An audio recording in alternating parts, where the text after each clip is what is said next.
இது மகிமை நேரம். கிறிஸ்துவுக்குள் மிகவும் பிரியமான மகிமை தொலைக்காட்சி நேயர்களை இந்த மகிமை நேரம் நிகழ்ச்சிக்கு வரவழைப்பதில் மிக்க மகிழ்ச்சி அடைகிறேன். கர்த்தர் பாராட்டி வருகிறதான இந்த மேலான கிருபைகளுக்காக தேவாதி தேவனை நான் ஸ்தோத்திரிக்கிறேன். இந்த வாரத்திலும் கூட கர்த்தர் நம்மோடு கூட நல்ல ஒரு காரியத்தை குறித்து பேசி கொண்டிருக்கிறார்.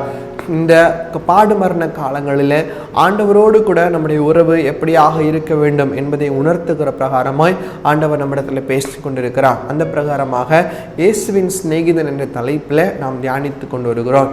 நேற்றைய தினத்திலும் கூட உலக சிநேகத்தை காட்டிலும் ஆண்டவர் நமக்கு பாராட்டுகிறதான அந்த சிநேகம் அது உண்மையான சிநேகம் என்பதை குறித்து நாம் தியானித்தோம்.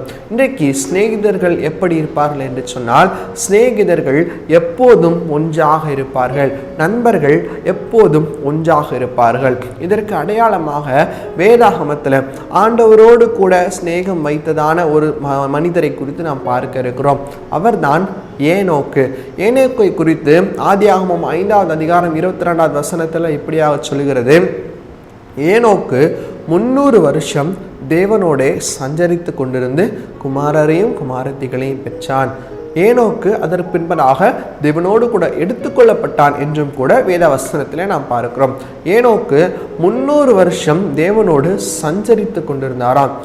பிரியமானவர்களே, இந்த ஏனோக்கு ஆண்டவருக்கு நல்ல நண்பராய் காணப்பட்டார். ஆண்டவருக்கு அவர் நம்மை விட பெரியவராய் இருந்த போதிலும் கூட ஏனோக்கு ஆண்டவரிடத்துல நல்ல ஒரு நட்புணர்வை வைத்திருந்ததை நாம் பார்க்க முடிகிறது. கர்த்தரும் இன்னைக்கு இப்படிப்பட்டதான ஒரு நட்புணர்வை நம்மோடு கூட வைக்க சித்தமாக இருக்கிறார். ஆனால் நாம் அதற்கு பாக்கியவான்களாய், நாம் அதற்கு நம்மை ஒப்பு கொடுக்கிறவர்களாய் இருக்கிறோமா என்பதை குறித்து யோசித்து பார்க்க வேண்டும். இதை தான் வேதவசனம் சொல்லுகிறது, எப்போதும் எப்போதும் ஒன்றாகவே இருப்பார்களாம். ஒரு சின்ன ஒரு கதையை உங்களுக்கு நான் ஞாபகப்படுத்தலாம் என்று சொல்லி ஆசைப்படுகிறேன். 2 நண்பர்கள் இருந்தார்களாம். அந்த 2 நண்பர்களும் காட்டு வழியாக நடந்து சென்று கொண்டிருந்தார்களாம்.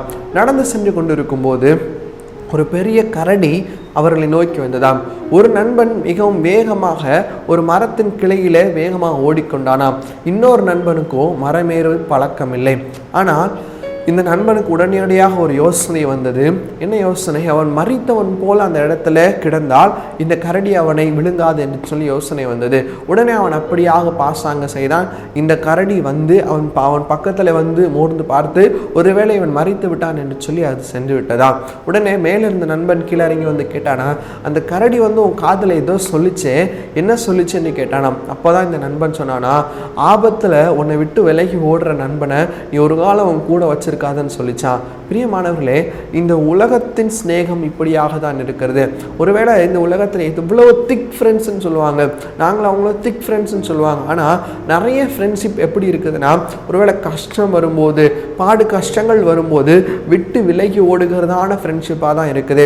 ஆனால் ஆண்டவர் நம்மிடத்தில் வைத்திருக்கிறதான அந்த நட்பு அப்படிப்பட்டதான நட்பு அல்ல. அது எப்போதும் நம்மோடு கூட இருக்கிறதான நட்பு, எப்போதும் உன் கூடவே இருக்கணும் என்று சொல்லி ஆண்டவர் ஆசைப்படுகிறார். ஆனால் இன்னைக்கு நாம அதற்கு ஒப்பு கொடுக்கிறோமா?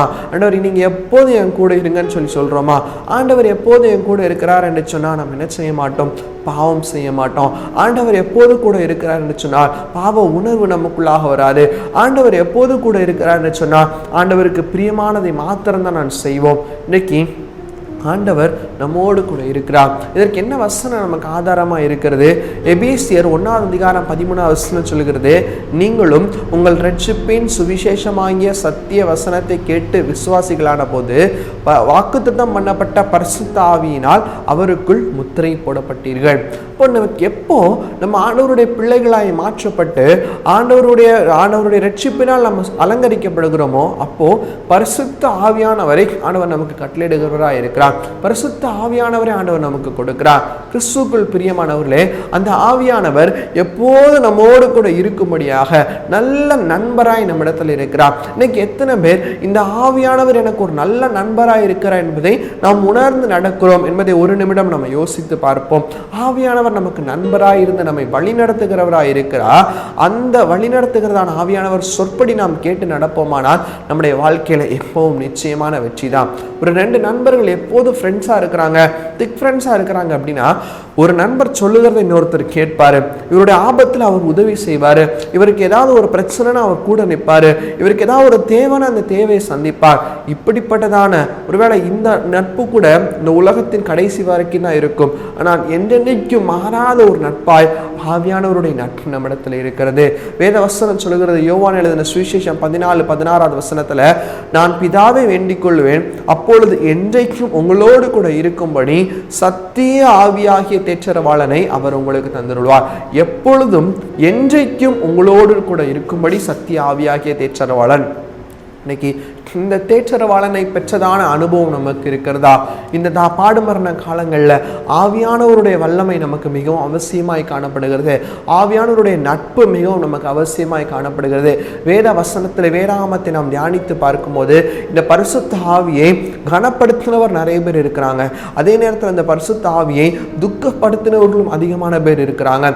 சவுலை குறித்து நாம் பார்க்கும்போது ஆவியானவர் நல்ல ஒரு நண்பனை போல சவுலை நடத்தினார். ஆனால் சவுலோ இந்த ஆவியானவரை துக்கப்படுத்தினாய் காணப்பட்டார். ஆனால் தாவீதை குறித்து பார்க்கும்போது அதே ஆவியானவர் தாவீதோடு கூட இருந்தார். ஒரு நல்ல நண்பனோடு கூட இருக்கிறது போல, கரம் பிடித்து நடத்துகிறது போல தாவீதோடும் கூட இருந்தார். தாவீது ஆவியானவர் சொல்வது எல்லாம் தாவீது கேட்டு நடந்தார். சவுலோ ஆவியானவரை துக்கப்படுத்தினார், ஆனால் தாவீதோ ஆவியானவரை பிரியப்படுத்தினார். இப்படிப்பட்டதான ஒரு நட்புணர்வு இன்னைக்கு எந்த நட்புணர்வு நமக்கும் ஆவியானவருக்கும் இருக்கிறது? நம்முடைய நண்பரை துக்கப்படுத்துகிறதான ஒரு நட்புணர்வா, இல்லை நம்முடைய நண்பரை சந்தோஷப்படுத்துகிறதான ஒரு நட்புறவா? அவர் எப்போது நம்மோடு கூட இருக்க விரும்புகிறார். ஆனால் நம்முடைய செய்கைகளின் நிமித்தமாய், நாம் நம்முடைய நடவடிக்கைகளின் நிமித்தமாய் இந்த ஆவியானவரை நாம் இழந்து போகிறோம், கிருபையை விட்டு விலகி போகிறோம். கிறிஸ்துவுக்குள் பிரியமானவர்களே, ஒருவேளை இன்னைக்கு ஆண்டவர் உங்களிடத்துல கூட பேசி கொண்டிருக்கிறார். ஏதோ ஒரு சூழ்நிலையில கர்த்தருக்கு உங்களுக்குமான இருக்கிற உறவு தூரமாய் காணப்படுகிறது.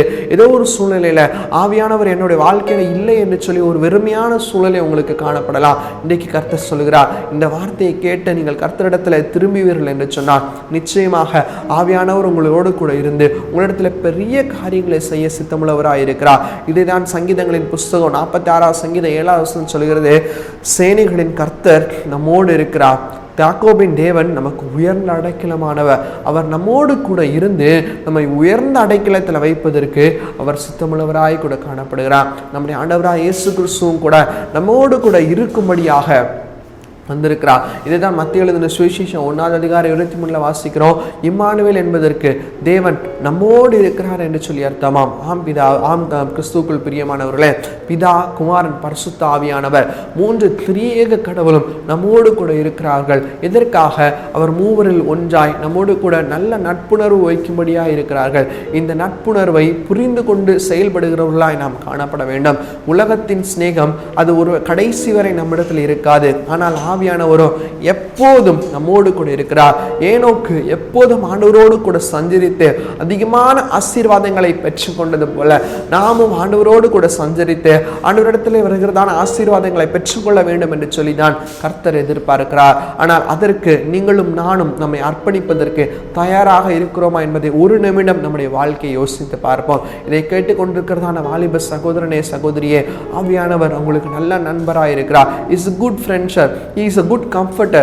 அவர் இந்த உலக ஸ்நேகத்தை காட்டிலும் அதிகமான ஸ்நேகத்தை உங்கள் மேல வைத்திருக்கிறார். அவருடைய அன்பை புரிந்து கொள்ளுங்க. எப்போது உங்களை விட்டு பிரியாத நேசராக அவர் இருக்கிறார். எனக்கு யார் இல்லை என்று சொல்லி நீங்கள் யோசிக்க வேண்டாம். அவர் உங்களிடத்தில் இருக்கிறார். அவர் உங்களோடு கூட உறவு பாராட்டுகிறவராக இருக்கிறார். அதை உணர்ந்து செயல்படுவோம். ஆவியானவரோடு கூட நல்ல நட்புணர்வை நாம் பெருகிக் கொள்வோம். அப்படிப்பட்டதான கிருபைகளை கர்த்தர் நமக்கு தருவாராக. கண்களை மூடி நாம் செபிப்போமா? எங்களை நேசிக்கிறதான நல்ல பிதாவே, அன்புள்ள இயேசப்பா, இந்த நாளிலும் கூட நீர் எங்களோடு பேசின இந்த வார்த்தைகளுக்காக உமக்கு நன்றி அப்பா. ஆவியானவராகிய நல்ல தேற்றரவாளனை எப்போதும் எங்களோடு கூட இருக்க முடியாய் நீர் இருக்கிறீர், உமக்கு நன்றி அப்பா. சேனைகளின் கர்த்தர் நீர் எங்களோடு கூட இருக்கிறீர், உமக்கு நன்றி. இம்மானுவேலடா எங்களோடு கூட இருக்கிறீர், உமக்கு நன்றி. இப்படிப்பட்டதான நல்ல ஒரு நண்பரை, இப்படிப்பட்டதான ஸ்நேகத்தை நாங்கள் உணராமல் எங்கோ செஞ்சு கொண்டு இருக்கிறோம் அப்பா. எங்களை நீர் மன்னிங்கப்பா. இந்த பாடு மரண காலங்களில் நீர் எங்கள் மேலே வைத்திருக்கிறதான ஸ்நேகத்தை உணர்ந்து செயல்படுகிறவர்களாய் நாங்கள் இருக்க கர்த்தர் நீர் கிருபை செய்யுங்கப்பா. இதை கேட்டுக்கொண்டிருக்கிறதான ஒவ்வொருவருடைய இருதயங்களில் நீர் பேசுங்கப்பா. ஆண்டவரே, ஒரு நண்பருக்கு விரோதமாக யாரும் எதுவும் செய்யாதது போல ஆண்டவரே இஷ்டப்பா, நாங்களும் உம்மை துக்கப்படுத்துகிற மாதிரி எதுவும் செய்யாதபடிக்கு கர்த்தர் நீர் காத்துக்கொள்ளும்படியாய் ஜெபிக்கிறோம். உமக்கு துதிக்கான மகிமையை ஏறெடுக்கிறோம். மீட்பர் இயேசுவின் மூலம் ஜெபிக்கிறோம். எங்கள் ஜெபம் கேளும் நல்ல பிதாவே. ஆமென். ஆமென்.